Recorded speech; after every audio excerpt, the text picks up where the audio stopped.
In order to verify whether mermaids were real, scientists locked a woman inside a giant water tank. They then opened the valve and flooded the tank with seawater. The water level surged upward at incredible speed. The woman, bound by iron chains, was completely helpless until the seawater rose high enough to fully submerge her. The scientists stood outside, watching closely. The woman let out a hoarse scream underwater.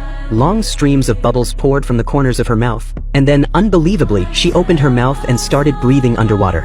It was incredible.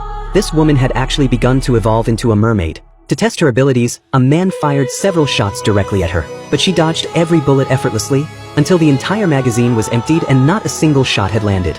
She remained completely unharmed. Just as the man was preparing to launch a second wave of attacks, the woman suddenly let out a sharp, high-pitched shriek. The surface of the water began to ripple in a strange, eerie way.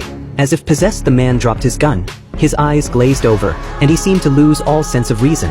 In the next moment, he stumbled and fell straight into the tank. Under the influence of some irresistible force, he began moving toward the woman. By the time he realized what was happening, it was already too late. He drowned right there in the tank. The others, terrified by what they had seen, wrapped the woman in a bag and transported her deep into the ocean. To prevent her from escaping, they bound her feet with heavy iron chains, intending to drown her by sinking her to the ocean floor. She stopped breathing for a few moments, but then suddenly her eyes opened. She began inhaling deeply underwater, and her body grew incredibly strong. She quickly broke free of the heavy chains and swam rapidly toward the shore. When she reached the coastline, she was shocked to discover that she had gained control over the ocean's tides. The sea began to churn violently, and a group of dark figures sped through the water with incredible speed. In the blink of an eye, they reached the shore. The figures slowly rose from the waves, and the woman stood there, completely stunned.